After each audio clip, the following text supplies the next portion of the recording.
नमस्कार, आप देख रहे हैं इलेक्शन कैफे। मैं अश्विनी कुमार सिंह। आज के panelist Sumit sir, Akhilesh sir, Shadab sir, विचित्र मनी सर और पुण्येंदु जी, आप सभी का स्वागत है। मैंने सही सही नाम लिया है? अमित सुमित सर। सही सही अमित की सुमित पे लेते करो। दुखती रख पे हाथ रख। चलता है दुखती रख पर हाथ रख। होता है अश्विनी होता है। तो आज से बाबा चले गए हैं टूर आप अपने नाम की स्पेलिंग में अश्वाइन क्यों लिखते हैं? ASHWINE। ये तो मुझे भी नहीं पता है कि कहाँ से। अश्विन सिंह होगा ना। इसका ट्विटर हैंडल है अश्वाइन। नाम भी वही है, नाम भी वही है सर। दरअसल क्या हुआ था कि स्कूल में जब मैं लेके गया ना, तो वो स्कूल के प्रिंसिपल ने नाम लिख दिया था अश्वाइन कुमार। अच्छा, प्रिंसिपल को कह रहे हो वाइन का शौकीन था आप। सुन रहे हो, नाराज हो जाएंगे। तो बाद में मैं सत्यम नाम था मेरा, फिर चेंज करवाया, फिर वो आज तक वही नाम चल रहा है। तो चलिए आज मुद्दे पे आते हैं। मुद्दा ये है कि कांग्रेस पार्टी ने पिछले हफ्ते दरअसल मैनिफेस्टो जारी किया था 2024 चुनाव को लेकर। उस पर बीजेपी ने और खासकर प्रधानमंत्री और जेपी नड्डा ने भी पलटवार करते हुए कहा कि ये मैनिफेस्टो मुस्लिम लीग की याद दिलाता है। मुस्लिम लीग की तर्ज पर कांग्रेस ने ये मैनिफेस्टो जारी किया है। सबसे पहले अखिलेश सर शुरू करते हैं, क्योंकि सर को जाना भी है। सर, ये जो बात कही गई उसमें जैसे कहा गया कि मुस्लिम बच्चों के लिए हम स्कॉलरशिप वापस शुरू करेंगे, जो मौलाना आज़ाद स्कॉलरशिप इस सरकार ने बंद कर दिया, अभी रिसेंटली बंद किया। दूसरा उन्होंने कहा कि हम लिबर्टी देंगे कि पर्सनल जो आप धर्म है, आपका पर्सनल लॉ है, आप उसको फॉलो करिए, आप जो खाना खाना चाहते हैं खाइए, पहनिए, हम उस पर कोई, ये बात उनके मैनिफेस्टो में कही गई है। और इसी से रिलेटेड कुछ वर्ड शब्द शेयर किया गया कि मुस्लिम लीग भी यही बातें कहता था। इसमें कहाँ मुस्लिम लीग आ गया? कहाँ से मुस्लिम लीग के जरिए भाजपा इस पे कांग्रेस पे अटैक करी? क्या ये अभी से ही ये बनाने की कोशिश है कि मुस्लिम तुष्टीकरण की हमेशा बीजेपी बात करती है कि कांग्रेस करती है, अभी से वो टोन सेट करने की कोशिश हो रही है कि भाई आप हिंदू की बात नहीं कर रहे लेकिन मुसलमानों की आप बात कर रहे हैं? बिल्कुल। और ऐसा लगता है कि जो बात पीएम मोदी ने कही थी अजमेर की सभा में, उसके बाद बीजेपी ने खुलासा नहीं किया था कि आखिर किस ओर इशारा कर रहे हैं, क्यों कह रहे हैं कि ये जो कांग्रेस का घोषणा पत्र आया है ये मुस्लिम लीग की तरह है। लेकिन आज जिस तरह से बीजेपी अध्यक्ष जेपी नड्डा का बयान आया, काफ़ी विस्तृत बयान उन्होंने दिया है, उससे कुछ समझ में आया कि बीजेपी का इशारा क्या है। जेपी नड्डा ये कह रहे हैं कि जिस तरह से कांग्रेस ने अपने घोषणा पत्र में ये कहा है कि अगर हम सत्ता में आते हैं तो जो आरक्षण का प्रतिशत अभी 50% की कैपिंग है, उस कैपिंग को हम हटा देंगे, बढ़ा देंगे। तो उससे उनका ये मतलब था कि इसका मतलब ये कि आप अल्पसंख्यकों को भी आरक्षण देना चाह रहे हो। तो ये पहली बात, विरोध का कारण ये है। दूसरा जो कारण उन्होंने बताया है कि मुस्लिम तुष्टीकरण करना चाह रही है कांग्रेस पार्टी इस घोषणा पत्र के जरिए, क्योंकि पर्सनल लॉ की बात हो रही है कि पर्सनल लॉ जो है मुसलमानों के, वो उनको फॉलो करने की अनुमति दी जाएगी। अब इसमें मैं आगे बात करूंगा कि इस पे क्या बहस का विषय है या नहीं है। और जो तीसरी बात सामने आ रही, उन्होंने ये कहा था कि जब यूपीए की सरकार थी तब एक ऐसा कानून लाने का प्रस्ताव था, आप और हम सब जानते हैं कि कानून लाने की बात थी। उसमें यह था कि अगर कहीं पर भी सांप्रदायिक हिंसा होती है तो उसके लिए बहुसंख्यक दोषी होंगे। ये बीजेपी का कहना था कि इस कानून का ये प्रावधान था, यानी बहुसंख्यकों को ही दोषी मानते हुए उनको सजा दी जाएगी, अल्पसंख्यकों को इसके लिए दोषी नहीं माना जाएगा। तो ये तीन मोटे कारण हैं, इसके चलते बीजेपी कह रही है कि ये जो मैनिफेस्टो आया है कांग्रेस पार्टी का, ये मुस्लिम लीग के मैनिफेस्टो की तरह है। अब इस पर हम बिंदुवार तरीके से आते हैं। पहली बात, जहाँ 50% आरक्षण की बात, बढ़ाने की बात कही है, तो मुझे लगता है कांग्रेस ने इस पर कोई आगे अल्पसंख्यक वाली बात नहीं लिखी है। लेकिन जिस तरह जातिगत जनगणना की बात वो कह रहे हैं, और जिस तरह से कुछ कांग्रेस की शासन वाली राज्य सरकारों ने ये कदम उठाया था, कर्नाटक की सरकार में ये बात हुई, या इससे पहले भी बातें उठी हैं कि क्या मुसलमानों को आरक्षण दिया जा सकता है, या कांग्रेस के कई राज्य के नेता उठाते रहे इस आवाज़ को लेकर। तो उसको लेकर मुझे लगता है कि बीजेपी इसको मुद्दा बना रही है कि कांग्रेस आरक्षण की जो सीलिंग है इसको बढ़ाना चाहती है ताकि वो मुसलमानों को आरक्षण दे सके। दूसरी बात, पर्सनल लॉ की जहाँ तक बात आई, तो उस पर बीजेपी आज से नहीं काफ़ी समय से कहती आ रही है कि जो हमारी संविधान सभा थी उसी में ये बात तय हुई थी कि सभी के लिए एक जैसे पर्सनल लॉ होने चाहिए, जिस तरह के बाकी क्रिमिनल लॉज हैं वैसे पर्सनल लॉ भी होने चाहिए। और ये बात एक से अधिक बार देश की सुप्रीम कोर्ट कह चुकी है कि सबके लिए एक ऐसा कानून होना चाहिए। अब पहल भी कर दी, उत्तराखंड में बीजेपी की सरकार है, वहाँ पर एक पहल हो गई है, बाकी जगह भी लगता है कि धीरे धीरे करके होगा। तो ये दूसरा उनका विरोध का विषय है। तीसरा, जो उनको ये लगता है कि इसके जरिए जो ट्रिपल तलाक खत्म किया है उसकी वापसी करने की कोशिश कांग्रेस कर रही है, क्योंकि कांग्रेस ने कई चीज़ों पे स्थिति स्पष्ट नहीं की है। जैसे सीएए है, उस पर स्थिति स्पष्ट नहीं की है, ट्रिपल तलाक के ऊपर वैसे नहीं बोला, लेकिन ये कहा कि जो विवादास्पद कानून उनको हम रिव्यू करेंगे। तो उसमें जाहिर सी बात है कि ये सब आ जाता है, ट्रिपल तलाक और ये सब बातें आ जाती है। तो इसलिए भी मुस्लिम तुष्टीकरण की बात बीजेपी कह रही है। लेकिन जो तीसरी बात है कि खाना पहना ये सब इसको लेके मुझे लगता नहीं कोई बीजेपी की ओर से आधिकारिक तौर पर कहा गया, क्योंकि चाहे बीजेपी हो चाहे कोई पार्टी हो, कोई ये नहीं कह सकता कि किसको क्या खाना चाहिए, किसको क्या पहनना चाहिए। और जहाँ तक रही बात स्कॉलरशिप की, तो अल्पसंख्यक मंत्रालय तो पिछले 10 साल से इस सरकार में भी है। अल्पसंख्यक मंत्रालय खत्म तो नहीं किया गया, और जितनी योजनाएं पहले चलती थी उनमें कुछ फेरबदल हो सकता है कि किया गया हो। जैसे कि आपने एक स्कॉलरशिप का नाम लिया, वो स्कॉलरशिप को कांग्रेस ने बोला कि हम रिस्टोर करेंगे, लेकिन चाहे वो हज भेजना हो या और भी जो दुनिया भर की सुविधाएं या जो योजनाएं हैं अल्पसंख्यकों के लिए, मुझे लगता नहीं कि उनमें किसी तरह कोई कटौती या वैसा किया गया हो। फेरबदल किया गया, इसको लेकर के विरोध हुआ है। तो ये किस आधार पर मुस्लिम लीग वाली बात कही गई है, इस पर मुझे लगता है कि बीजेपी को अभी और ज़्यादा स्पष्टता देने की ज़रूरत है। सर हज वाला मैं जानना चाहता, हज पे जो सब्सिडी मिलती है तो वो बंद हो चुकी है ना, इन सरकार ने तो बंद कर दिया। सब्सिडी मिल रही है। सब्सिडी मिल रही है। एक्चुअली मैं आपको एक जानकारी और भी दूं कि देखिए हज पे जो है ये जो सब्सिडी है ना, इसमें बड़ा गोरख धंधा है। वो गोरख धंधा कैसे, मैं आपको बताता हूँ कि जो एयरलाइंस है ना, वो अपना किराया हज के टाइम में 3 गुना 4 गुना कर देती है, और वो पैसा सरकार से ले लेती है और कहती है हमने आपको सब्सिडी दे दिया। तो ये जो मुस्लिम जो हज पे जाते हैं, उनका ये कहना है कि भाई आप हमको सब्सिडी मत दीजिए, हमको सब्सिडी नहीं चाहिए, आप जो किराए की एक कैप तय कीजिए। देखिए सब्सिडी क्या होता है कि जैसे कोई मुस्लिम जैसे हज पे गया तो उसको वहाँ रहने खाने पर कोई सब्सिडी नहीं है। सरकार कहती है कि हम आपको फेयर में सब्सिडी दे रहे हैं।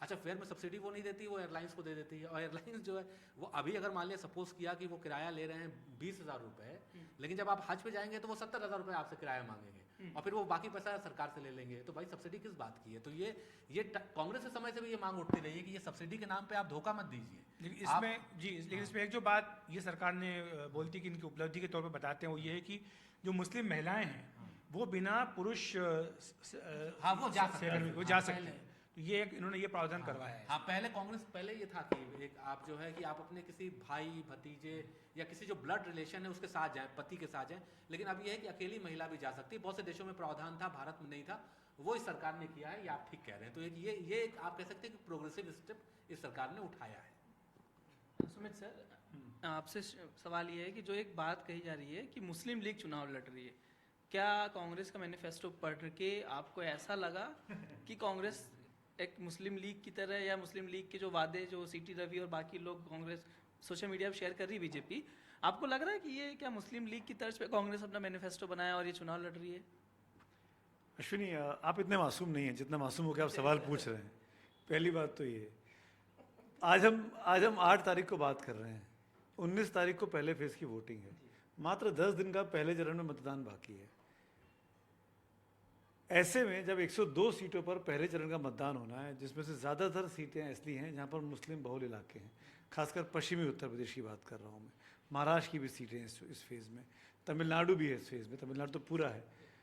इन परिस्थितियों में देखकर इस तरह के बयानों को देखना चाहिए। एक दिन की बात से कह देने से कि मुस्लिम लीग की तरह चुनाव लड़ रहे हैं, मुस्लिम लीग का घोषणा पत्र है।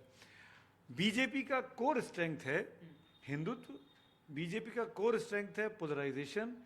आप देखिए प्राइम मिनिस्टर का जो उस दिन का भाषण है, जिसका बहुत अच्छे से अखिलेश जी ने समझाई सारी बातें, इस मुस्लिम अपीजमेंट को लेकर जो कांग्रेस को घेरती है बीजेपी, उन्होंने उसी भाषण में पहले जिक्र किया राम मंदिर का, कि राम मंदिर के दर्शन करने नहीं जाते हैं ये लोग, कांग्रेस के लोग, जो जाते हैं उनको पार्टी से निकाल देते हैं। उसके बाद वो मैनिफेस्टो पे आए कि देश को टुकड़े टुकड़े करने वाला ये मैनिफेस्टो है। इसको पढ़ने के बाद लगता है कि वापस हम मुस्लिम लीग के एरा में जा रहे हैं।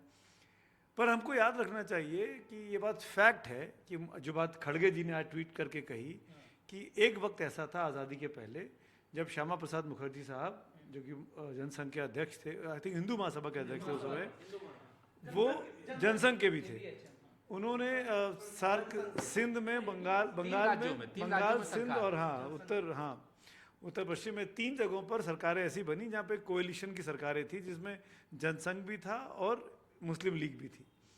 और दूसरी और सबसे जो मुझे लगता है कि इसमें चीज़ हमको देखना चाहिए कि मुस्लिम लीग कोई आइसिस नहीं है, मुस्लिम लीग कोई हरकतुल मुजाहिदीन नहीं है, मुस्लिम लीग कोई सिमी नहीं है। मुस्लिम लीग इस देश की एक राजनीतिक पार्टी है जिसको बाकायदा चुनाव आयोग ने मान्यता दे रखी है, जो केरल में चुनाव भी लड़ती है। इंडियन यूनियन मुस्लिम लीग उसका नाम है, IUML, जो कि आधी क्योंकि पाकिस्तान में चली गई थी, आधे लोग तो वो एक पाकिस्तान मुस्लिम लीग अलग है, वहाँ पे नवाज शरीफ साहब की पार्टी का नाम शायद PML ही है मेरे ख्याल से, अगर मैं गलत नहीं हूँ तो ऐसे में ये मैं कह रहा हूँ ना कि 10 दिन का चुनाव बाकी है दोनों पक्षों से। पहले प्राइम मिनिस्टर ने कहा अपने हिंदू वोट बैंक को टारगेट करते हुए, राम मंदिर की बात दिलाई, याद दिलाई, देश टुकड़े करने की बात दिलाई।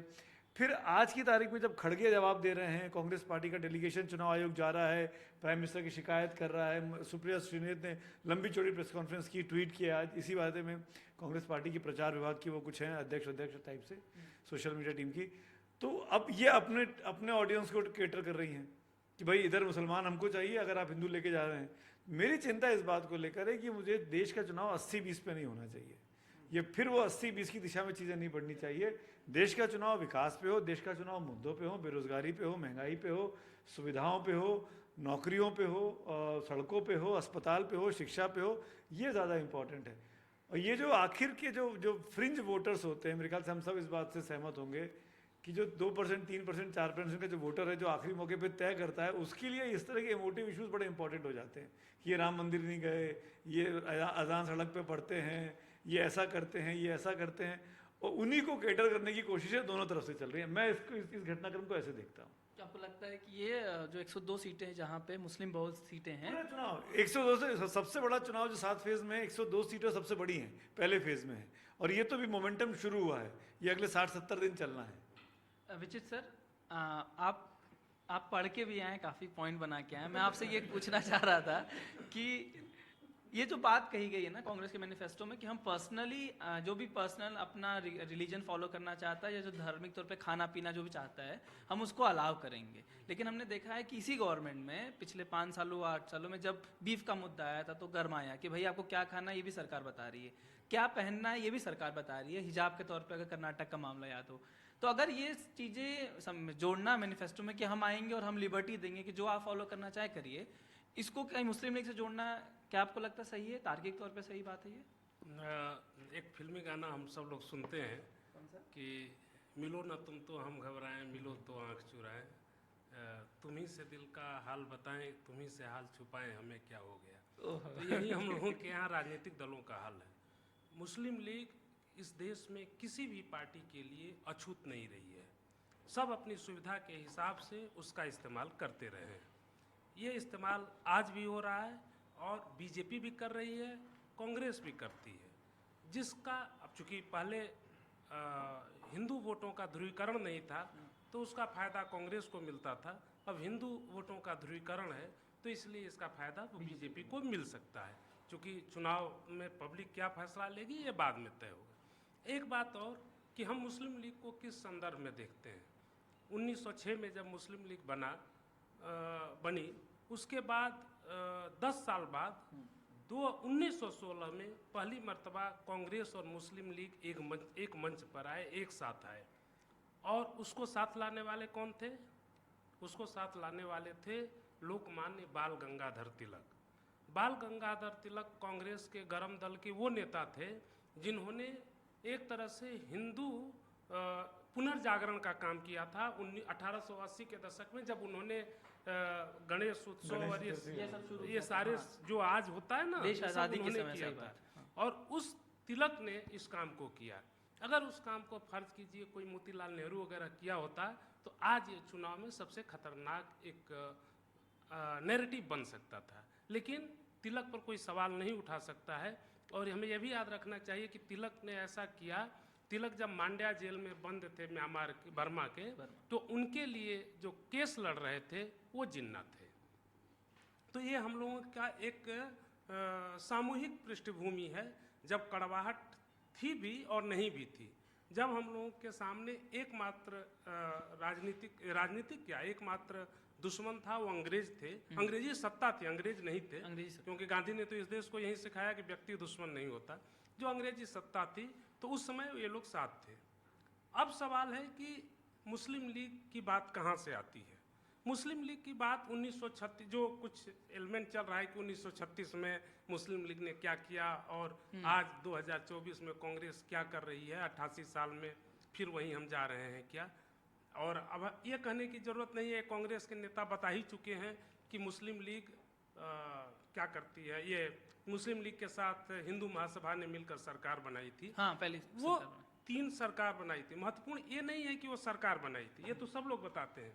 उससे भी महत्वपूर्ण ये है कि 1942 में चाहे हिंदू महासभा रही हो या मुस्लिम लीग रही हो, दोनों एक पृष्ठभूमि पर खड़े थे कि उनको भारत छोड़ो आंदोलन का विरोध करना था। जब कांग्रेस पर पूरी तरह से प्रतिबंध था, उस समय इन दोनों लोगों के पास सत्ता में बनने का मौका मिला, इन लोगों ने उसको भुनाया। इन्हीं दोनों संगठनों पर प्रतिबंध नहीं था, हाँ, मुस्लिम और लीग और इन दोनों ने बनाया और इन दोनों को उसका फायदा भी मिला। ये सरकार चली, सरकारें चली नहीं ज़्यादा समय तक। अब है कि भारत के मुस्लिम लीग जो ये राजनीति में एक विमर्श बन रहा है, मैं बहुत ज़्यादा इतिहास में नहीं जाऊंगा। भारत का मुस्लिम लीग और वहाँ का मुस्लिम लीग अलग है। 1947 में आज़ादी के बाद जिन्ना के साथ जो मोहम्मद इस्माइल थे, जो मुस्लिम लीग के मद्रास प्रेसिडेंसी के अध्यक्ष थे, वो जिन्ना से सहमत नहीं हुए और इसीलिए वो यहाँ रह गए। तो इसलिए इस मुस्लिम लीग को उस मुस्लिम लीग से कभी नहीं जोड़ना चाहिए। एक चीज मैं और बस एक चीज खाली एक फैक्ट बताऊंगा, बस आपको आपके उसमें ऐड कर रहा हूँ कि जब इनकी सरकार, जो साझा सरकार जब मुस्लिम लीग और हिंदू महासभा की चल रही थी, तो 1943 में जब पहली बार सिंध विधानसभा में जब पाकिस्तान की परिकल्पना का एक विधेयक पेश हुआ और उसको पारित किया गया पहली बार पाकिस्तान का, तो हिंदू महासभा उस सरकार में शामिल थी। उन्होंने विधेयक का समर्थन नहीं किया, लेकिन अपना समर्थन वापस भी नहीं लिया। तो आप देखिए कि जब पाकिस्तान की पहली बार परिकल्पना आई तो वो उनके साथ थे। तो ये सब तो ऐतिहासिक फैक्ट है जी। तो मेरे बस कहने का यही है आशय कि मुस्लिम लीग सुविधा के हिसाब से, जैसे आप वो एक उदाहरण देते हैं, ये बहुत एक मर्मस्पर्शी मामला है कि 1948 के जनवरी में महात्मा गांधी की हत्या होती है। उसी साल जिन्ना की भी मृत्यु होती है। जिन्ना की मृत्यु के उस दौरान संविधान सभा की बैठक नहीं हो पाई थी किसी कारणवश। उसके बाद जब हमारे संविधान सभा की बैठक हुई, उसमें जिन्ना, गांधी और जिन्ना दोनों को हमारे संविधान सभा में श्रद्धांजलि दी गई थी उस समय। और उस श्रद्धांजलि सभा में नेहरू, तो आज दूसरी बात है नेहरू को लेकर, सरदार पटेल भी थे, राजेंद्र बाबू थे और श्यामा प्रसाद मुखर्जी थे। और सबसे बढ़कर कि किस मुस्लिम लीग, किस जिन्ना की बात की जाती है, ये सब बातें चुनाव के फायदे के लिए, विशुद्ध राजनीतिक और चुनावी फायदे का मतलब है। इसमें सब अपने अपने हिसाब से हथियार आजमा रहे हैं। नहीं तो आप ये देखिए कि जिस लाल कृष्ण आडवाणी ने मुस्लिम लीग के सबसे बड़े प्रणेता जिन्ना की तारीफ की थी, वो आज भारत रत्न भी है। तो इसीलिए इस तरह की बातों का कोई मतलब नहीं। ये शुद्ध राजनीतिक मसला है और वोट का मसला है। इसमें हाँ, ये नहीं है कि हम जो कह रहे हैं वो बीजेपी के नेता नहीं जानते, वो हमसे आपसे ज़्यादा जानते हैं इतिहास को, लेकिन वो इतिहास को अपने हिसाब से इस्तेमाल करना जानते हैं, इसलिए कि चाहे बीजेपी हो या कांग्रेस हो, अपने हिसाब से वो सत्ता की राजनीति कर सके। नहीं, बिल्कुल मुझे लगता है कि आपने कुछ नहीं बोला है, बोलिए। तो ये चुनाव तो दिलचस्प है कि कभी हम 2024 में 2047 की बातें होती हैं, फिर जिक्र किया जा रहा है कि मुस्लिम लीग का कोई पुराना मैनिफेस्टो था, ऐसा कुछ वायरल है कि 1936, तो पुराने टाइम में भी चले जाते हैं, नेहरू जी को भी याद किया जाता है। तो सर ने बड़े विस्तार से बताया, अभिजीत रमणी सर ने, कि ये राजनीति का हिस्सा है और बहुत गूढ़ चर्चा का विषय नहीं है। लेकिन अब सवाल है कि चुनावी राजनीति का तकाजा ही यही है कि अपने वोटर्स को में जो परसेप्शन बनाने की राजनीति है कि अगर कोई वोटर कांग्रेस को, बीजेपी से नाराज हो, रोजगार के मुद्दे पे, महंगाई पे वो छिटक रहा हो, तो उस वोटर को लाने का रामबाण इलाज भी तो यही है कि मुस्लिम लीग को फिर से निकालो, कब्र से बाहर निकालो। पाकिस्तान वाली मुस्लिम लीग की बात कर रहा हूँ जो हमारे लिए आज कब्र में है, इंडियन यूनियन मुस्लिम लीग तो अलग है। तो इस तरह से ये बातें की जाती हैं और इस बारे में भी कई बार ये चर्चा हुई है कि बीजेपी पसमानदा मुस्लिम वोटर्स को लेकर के एक अलग रणनीति बना रही है, लेकिन मुझे लगता है अभी वक्त वो आया नहीं है। अभी बीजेपी को शायद मुस्लिम वोटर्स की उस लिहाज से भी ज़रूरत नहीं है। वो हो सकता है मोदी जी का एजेंडा हो कि नेक्स्ट इलेक्शन में उनकी उस पर भी नज़र हो, क्योंकि हर बार अपने वोट शेयर में कुछ ना कुछ वो नया ऐड करने की कोशिश करते हैं। ये उनकी राजनीति का हिस्सा, तभी वो 282 से 303 पहुँचे हैं, 37% वोट है। मिशन तो बीजेपी का है कि 50% वोट आए, 303 में तो 224 सीटें उन्होंने ऐसी जीती भी थी जिसमें 50% से ज़्यादा वोट उनको मिले थे। लेकिन ओवरऑल अभी वो स्थिति नहीं है क्योंकि बहुत सारे राज्यों में वो प्रेजेंस नहीं है। लेकिन इस तरह के रिमार्क और उसको बार बार दूसरे नेता रिपीट करना, प्रधानमंत्री मोदी ने, जैसा अखिलेश सर ने कहा कि अजमेर में उन्होंने ये वक्तव्य दिया, फिर उसके बाद आज नड्डा जी ने सुबह सुबह उनका बयान आया, फिर खड़गे साहब ने उस पर रिएक्ट किया। कि आपने तो सरकार बनाई थी, आपके तो पूर्वज जो है वो ब्रिटिश और इनके साथ मिलकर के काम कर रहे थे, आज़ादी आंदोलन में तो आपका योगदान नहीं है। तो कांग्रेस का ये बहुत पुराना आरोप है और लोकसभा में भी कई बार हमने इस पर नोक झोंक देखा। इवन एक बार मुझे याद है कि वाजपेयी जी के ऊपर भी आरोप लगाए गए थे कि वो अंग्रेज़ों के लिए उन्होंने कुछ उस तरह का बड़ा गंभीर मैटर था, अगर आपको याद हो अखिलेश सर, वो वाजपेयी जी पे भी आरोप लगे थे कि बचपन में उन्होंने कुछ अंग्रेज़ों के लिए कुछ काम करने की बात थी। तो मसला ये है कि जो मुस्लिम वोट है 14%, बीजेपी को अभी उम्मीद नहीं कि उसमें से कुछ इधर आने वाला है। वो अगला एजेंडा होगा पसमानदा वाला। उन्होंने ठीक है बीच बीच में नारे उठते हैं, कुछ मीटिंग्स होती है, लेकिन वैसा भी कुछ है नहीं। कोशिश है कि उनकी कि मुस्लिम कम्युनिटी में एक पसमानदा वोटर नया हो, क्योंकि कहा जाता है कि 80 से 85% वो पसमानदा वोटर है। अब सवाल है कि कांग्रेस ने जो आरक्षण का कार्ड खेला है, कास्ट सेंसस, क्योंकि राहुल गांधी के अगर आप पूरे पिछले 1 महीने के आप उनके वक्तव्य को सुनेंगे, जो भारत जोड़ो न्याय यात्रा से लेकर के जहाँ जहाँ वो जा रहे हैं, सबसे उनका बड़ा क्या है, भागीदारी की बात करते हैं, रिप्रेजेंटेशन की बात करते हैं। वो बार बार ये बताने की कोशिश करते हैं कि जो ओबीसी SC ST 73% है देश का, उसका रिप्रेजेंटेशन नहीं है। तो वो कहते हैं कास्ट सेंसस होना चाहिए और उस आधार पर, अब सीधा सीधा तो नहीं बोलते, लेकिन उनका कहना है कि भैया एक्सरे होगा, उसके बाद हम रिजल्ट देखेंगे क्या होगा। अब कहीं ना कहीं ये मुद्दा बन रहा है कास्ट सेंसस का। ठीक है, प्रधानमंत्री ओबीसी हैं और ओबीसी वोट बैंक ज़्यादातर बीजेपी के साथ है, 14 या 19 की बात करें। लेकिन अगर राहुल गांधी एक बार बार मुद्दे को उठा रहे हैं, और उन्होंने जिस तरह से EWS वाला, उस पर शायद बहुत ध्यान नहीं गया लोगों का, उन्होंने कहा EWS अभी रिजर्वेशन अभी जो है वो अनरिजर्व कैटेगरी के लोगों को मिलता है। उसमें जो SC ST OBC रिजर्वेशन जो लोग उसके जो पात्र हैं उनको EWS में नहीं है। तो कांग्रेस ने एक नया कार्ड बस एक कल कर दूं कि राहुल गांधी ने ये सही बात नहीं कही, क्योंकि EWS सबके लिए है। वो ऐसा नहीं है कि सवर्णों मैंने जो जनरल कैटेगरी के लोग हैं उनके लिए 10% है, जनरल कैटेगरी के लोगों को नौकरियां ज़्यादा नहीं, लेकिन उसमें जो ये है कि अगर आप SC ST OBC अगर आप रिजर्वेशन का ये रिजर्वेशन उनके लिए है जिनको दूसरे तरह के रिजर्वेशन का फायदा नहीं है। तो बेसिक जाहिर सी बात है वो अनरिजर्व कैटेगरी हुई। अब अदरवाइज ये मैनिफेस्टो में इसका जिक्र नहीं करते, मैंने भी उसको चेक भी किया था इस चीज़ को। तो एक बड़ा मुद्दा है EWS को लेकर के, और इस पे आज खत्म कर लें तो फिर बोल। तो इस पे जो आज जो नड्डा साहब ने काउंटर किया है, वो आज उस पे उन्होंने इसको अपडेट किया है कि कांग्रेस ये 50% की सीलिंग क्यों तोड़ना चाहती है, ताकि वो मुस्लिम आरक्षण है इस तरह के वो कर सके। मतलब उनका कहना है कि आरक्षण जो 50% की सीलिंग टूटेगी तो उसका फायदा कांग्रेस किधर। देखिए, मैं इस पे एक चीज़ जरूर कहूँगा कि देखिए जो मुस्लिम आरक्षण की बात होती है, ये अगर आप देखें तो ये इस देश में छलावा है, क्योंकि मुस्लिम आरक्षण कहीं है नहीं। आप किसी भी राज्य में देखें, आपको याद होगा कि महाराष्ट्र असेंबली ने कहा कि हम मुस्लिम आरक्षण देंगे, वो भी एजुकेशनल इंस्टीट्यूट में देंगे, वो भी नहीं मिल पाया। तो देखिए मुसलमानों के कंधे पर बंदूक रख के ये सब चुनावी मुद्दे बनाए जा रहे हैं। तो मुस्लिम आरक्षण ना मिलने वाला है, ना कोई किसी मुस्लिम को कोई उम्मीद होती है कि वो आरक्षण मिलेगा। ऐसा आमतौर पर लोग कहते हैं कि भाई हमको आरक्षण की ज़रूरत नहीं है, क्योंकि जो OBC आरक्षण है तो उसमें तो मुसलमान भी आते हैं भाई, वो आप उनको मिल ही रहा है। तो आप अलग से मुस्लिम आरक्षण कहाँ हो रहा है? तो ये जो 50% के आरक्षण बहुत बड़ी बात हो जाएगी। हाँ, वो है नहीं, अब वो है नहीं और किसी को चाहिए भी नहीं। दूसरी बात देखिए, एक इन्होंने कहा कि भाई मोदी जी कोशिश कर रहे हैं कि पसमानदा को जोड़े, लेकिन देखिए एक फैक्ट ये भी है कि आप देश के चाहे लोकसभा हो या राज्यसभा हो, बीजेपी का कोई भी सांसद मुसलमान नहीं है। एक उन्होंने नॉमिनेटेड जरूर कश्मीर से भी लेके आए, अदरवाइज उन्होंने किसी को टिकट नहीं दिया लोकसभा में, किसी को केरल में दिया। लेकिन अभी मौजूदा समय में वर्तमान में सांसद नहीं है। मैं ये कह रहा हूँ कि वर्तमान में सांसद नहीं है। हाँ, और तमाम राज्यों में उन्होंने मुस्लिम विधायकों को टिकट नहीं दिया। आपको याद होगा कि मैं राजस्थान की चर्चा करना चाहूँगा कि यूनुस खान बड़े कद्दावर मंत्री थे, वसुंधरा राजे की सरकार में उनका टिकट काटा गया, नहीं टिकट मिला, कोई ऐसा ग्राउंड नहीं था। उत्तर प्रदेश जहाँ इतना बड़ा राज्य है उसमें किसी मुस्लिम को टिकट नहीं मिला। तो हाँ, मंत्री विधान परिषद से लाके मंत्री बनाए, सीधा चुनाव नहीं लड़ाया। तो एक ये भी है कि जो मुस्लिम भागीदारी है राजनीति में, वो लगातार घट रही है। अगर आप उसको देखें, हालांकि देखिए विधान परिषद में ला दिया आप, और जो बहुत से कांग्रेस के बीजेपी के नेता उनको शिकायत है, जैसे आप मुख्तार अब्बास नकवी को देखिए कि उनको कहीं से एडजस्टमेंट उनका नहीं हुआ।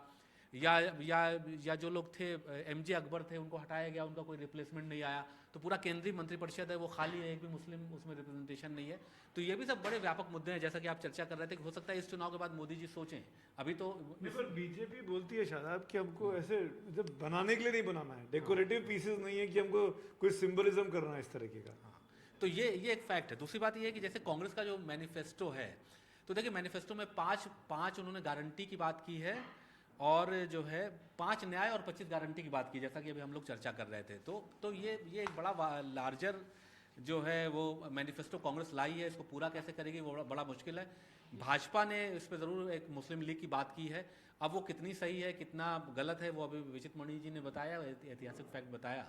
तो अब सुमित जी आप बताइए कि आप क्या सोचते हैं? नहीं, मैं अश्विनी कुछ पूछना होगा। अखिलेश सर, मैं क्योंकि ये विशुद्ध राजनीति विषय है, आप किसी की पार्टी, मैं अगर पार्टी हूँ या आप पार्टी, कोई भी पार्टी है, जैसे सर ने कहा कि अपने आप को नहीं लाना चाहिए, तो मैं माफ़ी चाहता हूँ कि देखिए राजनीतिक पार्टी अपना मैनिफेस्टो लेके आई और दूसरी राजनीतिक पार्टी का काम है उसको पॉलिटिक्स करना, ठीक। लेकिन कहीं ये नहीं लिखा, जैसे उन्होंने आरोप लगाया कि 50% की सीलिंग तोड़ेंगे, इसका मतलब आप धर्म के आधार पर राजनीति देंगे, कोटा देंगे, लेकिन उनके मैनिफेस्टो में ऐसा नहीं लिखा। उसमें लिखा है कि भाई वो जो राहुल गांधी बात करते आ रहे हैं, ओबीसी SC ST जिसकी जितनी जाति, जिसकी जितनी हिस्सेदारी उसकी उतनी भागीदारी वाला जो फंडा चल रहा है, उसी बिहाफ पे आपको लगता है कि जो राजनीति प्योर राजनीति हो रही है। लेकिन मेरा सवाल ये है सर कि जब पसमानदा मुसलमानों को आप आकर्षित करने की कोशिश कर रहे हैं, आप चाहते हैं कि एक जगह आप नारा देते हैं कि मोदी भाईजान, वो नारा देते हैं, और दूसरी जगह आप ये कहते हैं कि मुस्लिम लीग के, आप मुस्लिम लीग वाली याद दिलाते हैं कि भाई मुस्लिम लीग का आप जो मैनिफेस्टो था वही कांग्रेस रिपीट कर रही है।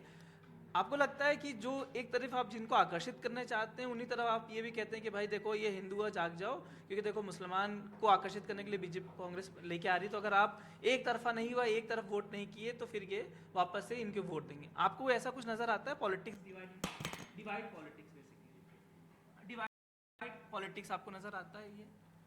देखिए, मुझे लगता है कि जो भारत के मुसलमान हैं उनको पाकिस्तान की मुस्लिम लीग से कोई लेना देना नहीं है। बिल्कुल ये बात समझ लेना चाहिए।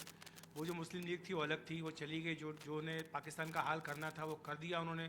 पाकिस्तान का आज क्या हाल है पूरी दुनिया देख रही है ना। तो उससे तो कोई भारत का मुसलमान को इंस्पायर्ड है नहीं, और ना उस मुस्लिम लीग को गाली देने से है कि किसी मुसलमान को कोई फ़र्क पड़ता है। लेकिन जो बात बीजेपी की हो रही है वो कांग्रेस पार्टी को कटघरे में खड़ा कर रही है।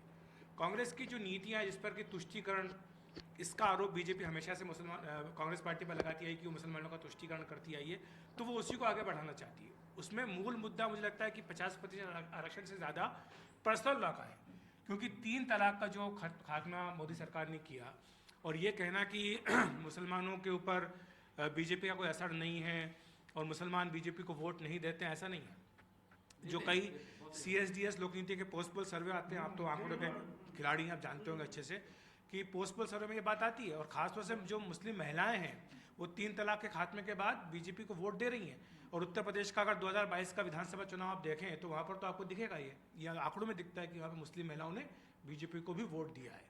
अब रही बात पसमानदा की, तो जब हैदराबाद में बीजेपी की राष्ट्रीय कार्यकारिणी की बैठक हुई थी, वहाँ पर PM मोदी ने ये कहा था कि पसमानदा समाज के लोगों को बीजेपी के कार्यक्रम के बारे में बताना चाहिए, और ये बताना चाहिए कि जब बीजेपी कोई भी नीति लाती है तो वो नीति के जरिए किसी में भेदभाव नहीं करती है, सबका साथ सबका विकास करती है। जो सरकार की योजना है वो सबके लिए समान रूप से क्रियान्वित होती है। उसमें कहीं भी कि ये मुसलमान इसलिए इसको नहीं मिलना चाहिए, हिंदू इसलिए इसको डबल मिल जाना चाहिए, ऐसा कहीं भी भेदभाव नहीं होता। तो ये बात मुसलमानों तक पहुँचनी चाहिए, पसमानदा समाज तक पहुँचनी चाहिए, क्योंकि जिस तरह से हिंदू धर्म में ये आरोप लगाया जाता है, और ये जो राहुल गांधी कर रहे हैं जिस पे हमने अभी तक चर्चा नहीं की, कास्ट बेस्ड सेंसस, वो क्या है? वो तो हिंदू समाज को बांटने की कोशिश है। अगर बीजेपी पे आप ये आरोप लगा रहे हैं कि वो देश को धर्म के आधार पर बांट रही है, तो राहुल गांधी क्या कर रहे हैं? वो जोड़ रहे हैं क्या? वो भी तो हिंदू समाज को जातियों के आधार पर बांट रहे हैं। और उसमें जब ये बात आती है कि जो अपर कास्ट है, सो कॉल्ड अपर कास्ट है, उन्होंने एक्सप्लॉयटेशन किया है लोअर कास्ट का, ये आरोप लगाया जाता है, इसलिए इनको न्याय मिलना चाहिए। तो यही बात तो मुसलमानों भी होती है कि मुसलमानों के जो सो कॉल्ड अपर कास्ट हैं, उन्होंने सारा जो मुसलमानों का हक था उसको मारा, और जो पसमानदा 80% 90% है उसको उनका हक नहीं मिला। ये PM मोदी ने अपनी बात कही, और इसलिए वो कहते आए कि इन तक आप पहुँचिए। और यूपी में खासतौर से हमने देखा कई कार्यक्रम हुए, और फिर उन्होंने स्नेह यात्रा निकालने की बात कही कि केवल मुसलमान ही नहीं बल्कि जो क्रिश्चियंस हैं उन तक भी आप जाइए और मिलिए उनसे। तो हमने केरल में देखा कि ईद के मौके पर जो बीजेपी के कार्यकर्ता उन्होंने मुसलमानों को अपने घर बुलाया, और ईस्टर और जब क्रिसमस के मौके आए तब वो क्रिश्चियंस के घर में गए। तो ये एक तरीके एक रीच आउट जिसको आप बोलते हैं इंग्लिश में, वो बीजेपी लगातार कोशिश कर रही है। अब रही बात कि उनको टिकट क्यों नहीं दिया जाता है, तो इसमें साफ सी बात है, वो ये कहते हैं, ये सवाल हर बार हर प्रेस कॉन्फ्रेंस में पूछा जाता है बीजेपी नेताओं से जब भी होता है कि आपने कोई मुसलमान को टिकट नहीं दिया, तो वो ये कहते हैं कि विनेबिलिटी हमारा फैक्टर होता है, विनेबिलिटी के आधार पर हम टिकट देते हैं। लेकिन ऐसा नहीं है कि बीजेपी ने पहले मुसलमानों को टिकट नहीं दिया और वो जीते ना हो। लोकसभा चुनाव में शहनवाज हुसैन जीत चुके हैं, हमने मुख्तार अब्बास नकवी को देखा जो राजस्थान में जीत चुके हैं विधानसभा, तो ऐसे कई जगह जीते भी हैं बीजेपी के मुस्लिम उम्मीदवार, लेकिन अभी क्यों नहीं दे रहे? क्योंकि देश में अभी जो माहौल है, साफ सी बात है, अब राजनीति की आप बात कर लीजिए, अभी जो माहौल है उसमें बीजेपी हिंदू हित की बात कर रही है, और राम मंदिर का जब से मामला आया तो उसमें ज़्यादा ही इस मामले में उछाल आया है। तो उन्हें इस बात में सुविधा होती है कि आप चाहे राम मंदिर का मुद्दा उठाएं, इसमें आप ये कहें कि कांग्रेस पार्टी तो वो है जो प्राण प्रतिष्ठा समारोह में नहीं गई, तो इसलिए हिंदू विरोधी है, राम विरोधी, ये उनमें कहने में उनको कोई हर्ज नहीं है, क्योंकि उनसे उनको फायदा होता है, हिंदू वोट बैंक का कंसोलिडेशन होता है। और फिर उसी तरह से आप अगर जो मुस्लिम लीग वाली बात कहते हो तो इससे भी उनकी उसी बात को आगे बढ़ाने का मौका मिलता है और कांग्रेस को कटघरे में खड़ा करने का मौका मिलता है। और ये वही कारण इसके चलते राहुल गांधी जो है उनको चुनाव से पहले मंदिर में जाना पड़ता है और वो बताना पड़ता है कि वो कितने बड़े हिंदू हैं। और सुरजेवाला कहते हैं कि वो तो जनेऊधारी, जनेऊ भी दिखाया था, अभी अयोध्या नहीं गए हैं राम मंदिर, ये क्या राम की श्री राम जयंती आने वाली ना, क्या बोलते हैं, रामनवमी आने वाली है 17-18 तारीख को, तो 17 को ना शायद। क्या जाएंगे क्या राहुल गांधी इस बार अयोध्या? भगवान जाने, मुझे नहीं पता। लेकिन कुल मिलाकर जैसे जो बात अखिलेश बोल रहे थे ना, कांग्रेस का तो नारा था जात पर ना पात पर हाथ, मोहर लगेगी हाथ पर। कांग्रेस का तो नारा था इंदिरा गांधी के समय पर कि हम जात पात की बात ही नहीं करेंगे, हम तो हाथ की बात करेंगे। अब वही कांग्रेस पार्टी अब जात पात की बात कर रही है कि जाति का जनगणना क्या है। मंडल कमीशन की जब रिपोर्ट पर चर्चा हुई थी लोकसभा में, तो राजीव गांधी उस वक्त नेता प्रतिपक्ष थे, उन्होंने भी कांग्रेस पार्टी का अपना ये स्टैंड रखा था कि हम इसमें कास्ट में नहीं चाहते कि राजनीति में कास्ट आए। वो हिंदुत्व का जवाब जाति में खोज रहे हैं कि हिंदुत्व का जवाब हम कास्ट से ही दे सकते हैं। देखिए क्या होगा नहीं पता। राहुल गांधी चुनाव जीतने के लिए हर तरह की कोशिश कर रहे हैं और बीजेपी अपना तीसरा टर्म पाने के लिए हर करने की कोशिश कर रही है। अंततः रिजल्ट तो 4 जून को पता लगेगा। और इस तरह की, जैसे मैंने पहले भी कहा, जिसको हम सभी लोग मान रहे हैं कि चुनावों तक इस तरह के बयान बहुत आएंगे, बाल की खाल निकालने वाले, जरा से बात को तिल का ताड़ बनाने वाले, दोनों पक्षों से होगा। फिर शिकायतें होना, फिर इधर जाना, फिर वीडियो बनना, फिर ट्रोल होना, फिर मीम बनना, ये सब चलता रहेगा। लेकिन मेरा आज भी मानना ये, मैंने अभी शादाब के साथ जो चैट करा था उसमें बोला ही मैंने कि जो मूल वोटर होता है, जो थिंकर है, वो आखिरी 1 महीने में सोचता नहीं है, वो पहले से तय कर चुका होता है किसको वोट करना है। तो ये जो 2-3% का वोटर है, जो यहाँ भी बैठा है, वहाँ भी बैठा है, यहाँ भी मजे ले रहा है, चाय की दुकान पे भी खड़ा है, सिगरेट की दुकान पे भी खड़ा है, ट्रपरी पर भी बैठा है, उसको ये भी अच्छा लग रहा है, वो भी बुरा लग रहा है, उसके लिए इस तरह के मुद्दे उठाए जाते हैं। और हमारी हेडलाइंस मैनेज होती हैं, टीवी पर आई बॉल्स मिलती हैं, अखबारों में इम्प्रेशंस मिलते हैं, इसका खेल ज़्यादा है। लेकिन जो मूल वोटर है, उसको किसको वोट करना है, वो मुस्लिम लीग के नाम पर वोट करेगा भाजपा को या कांग्रेस को वोट करेगा, वो सोच चुका होगा, उसको इससे फर्क नहीं पड़ेगा। एक चीज़ मैं और कहूँगा कि ये जैसे ये जो मुस्लिम लीग का जो मुद्दा चल रहा है, अगर कांग्रेस के नेता इस पर ज़्यादा बयान देते हैं, ज़्यादा इसमें उलझते हैं, तो उनका नुकसान देखिए कांग्रेस का ही होगा। क्योंकि ये भाजपा की पिच पे अगर जहाँ जाके कांग्रेस खेलेगी, क्योंकि भाजपा तो चाहेगी कि वो बयान दे। आज जैसे मल्लिकार्जुन खड़गे ने कहा, तो देखिए ये मुद्दा बना, हम लोग चर्चा कर रहे हैं, तो ये निश्चित तौर पर कांग्रेस का नुकसान है। आपको याद होगा कि पिछले दिनों जो गुजरात का चुनाव हुआ था, इस चुनाव से पहले वाले चुनाव में, तो उस समय कांग्रेस के नेता कहते थे कि हमको भाजपा के पिच पर नहीं खेलना है, हमको अपने मुद्दे उठाना है। लेकिन मुस्लिम लीग के मुद्दे पे अगर कांग्रेस के लोग ज़्यादा बोलेंगे, उसमें ट्रैप होंगे, तो निश्चित तौर पर अगर ये चर्चा आगे बढ़ती है, तो इसमें डेफिनेटली मैं एक राजनीतिक इनफैक्ट शादाब ये यहाँ तक कहा आज के अपने तर्कों में, जैसे बात आपने याद दिलाई विचित्र ने कि आडवाणी जी की बात की कि उन्होंने जिन्ना की तारीफ की थी, उन्होंने जसवंत सिंह की किताब की बात की कि जसवंत सिंह ने अपनी किताब में जिन्ना की तारीफ की थी। ये तमाम बातें कांग्रेस की तरफ से याद दिलाई गई कि बीजेपी के नेता भी मुस्लिम लीग की तारीफ करते रहे। बिल्कुल, तो इससे नुकसान। अच्छा, मैं यहाँ ये बोलना चाहूँगा कि जो बात हो रही है कि कास्ट, कांग्रेस जात की राजनीति कर रही है, तो हम लोग पहले भी चर्चा कर रहे थे, बीजेपी की जो हिंदुत्व की राजनीति है, वो प्रधानमंत्री मोदी के चेहरा बनने के बाद वो जिस तरह का उनका एक वोट बैंक कंसोलिडेट हुआ है, पोलराइज्ड हुआ है उनके फेवर में, कांग्रेस उसकी काट नहीं ढूंढ पा रही है। इसीलिए आप आंकड़ों में दिखता है साफ साफ कि जहां भी कांग्रेस और बीजेपी आमने सामने होते हैं, कांग्रेस एकदम साफ हो जाती है। गुजरात, राजस्थान, तो कांग्रेस खाता नहीं खोल पा रही है। मध्य प्रदेश में एक सीट, एक गढ़ बचाया हुआ उन्होंने, उसका बीजेपी की कोशिश है वो भी ढहा दिया जाए, तो उसकी काट मतलब कमंडल का जवाब मंडल में खोज रही है कांग्रेस। और वो मुझे लगता है कि हो सकता है चुनाव हार जाए, उसके बाद भी वो उसको जारी रखेगी, वरना उसके लिए मुश्किल है भाई। वो हिंदुत्व की बीच में, जैसा शादाब ने कहा कि वो कांग्रेस मुकाबला नहीं कर पाएगी, कितना भी राहुल गांधी ढूंढ ले मंदिर और वो है, अगर हिंदुत्व के नाम पे कोई वोट मिलेगा तो भाई जाहिर सी बात है, जिसने राम मंदिर जिसके उसमें बना, लोग उसको फेवर करेंगे। बिल्कुल, इसलिए बीजेपी ये कहती है कि आप कमंडल मंडल की क्या बात कर रहे हो, हमारे पास तो कमंडल भी और मंडल भी है। पीएम नरेंद्र मोदी ओबीसी, उनसे बड़ा ओबीसी चेहरा और कौन होगा। नहीं, लेकिन अब देखिए जैसे ईडब्ल्यूएस वाले में कांग्रेस ने कहा कि उसमें हम जो सिर्फ अनरिजर्व के लिए है उसको हम ओपन करेंगे दूसरी कास्ट के लिए। आप देखिएगा प्राइवेट सेक्टर में भी रिजर्वेशन की मांग अब जोर शोर से फ्यूचर में आपको जो पार्टियां खासकर मंडल बेस्ड पार्टियां हैं, और या इवन मुझे लगता है कांग्रेस भी उस दिशा में मिले, क्योंकि बीजेपी के हिंदुत्व की काट इनको जो हिंदुत्व की राजनीति है वो समझने, क्योंकि अभी प्रधानमंत्री मोदी हैं, आगे के लिए योगी जी भी बैठे हुए हैं, वो भी उसी राजनीति के और झंडे बरदार हैं। तो कांग्रेस को या दूसरी विपक्ष पार्टी जो लगातार खासकर बीजेपी के स्ट्रांग होल्ड वाले एरिया में हार रही है, उनको कुछ तो काट ढूंढनी पड़ेगी। वो चाहे उनके लिए हिंदुत्व तो दूसरे के लिए मंडल होगा। बिहार में एक सक्सेसफुल प्रयोग दिखा था कि मोहन भागवत साहब थोड़ा भटक गए थे और चुनाव में क्या हुआ, वो लालू जी ने लपका उसको तुरंत ही, आरक्षण हटाना चाहते हैं। कितने भी बीजेपी सफाई देती रहेगी, लेकिन कहीं ना कहीं वो मुद्दा तो बना है। मैं नहीं कहता हूँ सिर्फ उसी वजह से हुआ, लेकिन वो एक बहुत बड़ा मुद्दा बन गया था। नहीं, ये मैं सुमित जी ने जो कहा ना कि इंदिरा गांधी का नाम लिया कि जात पर न पात पर, इंदिरा जी की बात पर, वो नारा तो सुंदर लगता है, नारा तो सबका साथ सबका विकास भी है। और वो नारा था क्योंकि इंदिरा गांधी ने भी जातिगत समीकरण बनाया था, जिसमें अपर कास्ट में ब्राह्मण, दलित और मुसलमान, ये उनके कोर वोट थे। बाकी फ्लोटिंग वोट थे जो कि आते रहे, क्योंकि पिछड़े ज़्यादातर समाजवादी पृष्ठभूमि के साथ जुड़ते थे। इसीलिए 1967 के बाद भारत में एक समाजवादियों का उभार आया। एक तो ये हुआ, और इस दूसरी बात कांग्रेस की कि कांग्रेस की पिच न तो कमंडल है, इसीलिए जनेऊधारी पंडित बन करके राहुल गांधी हमेशा फ्लॉप होंगे, कभी कामयाब। कांग्रेस की पिच मंडल भी नहीं है, इसीलिए क्योंकि मंडल का इतिहास जब भी आप कभी बोलते हैं वो आपका पुराना अतीत आपके सामने आ जाता है कि 1978-79 मंडल कमीशन आया था। इंदिरा गांधी 5 साल राज की, उसको दबा के रखी। राजीव गांधी की, वो दबा कर रखे। बीपी सिंह की सरकार ने उसको लागू किया। तब कांग्रेस ने, जो अखिलेश जी ने कहा, खुल करके इसका विरोध किया था। उनकी राजनीतिक प्रतिबद्धता थी, विचारधारा थी, वो हो सकती है।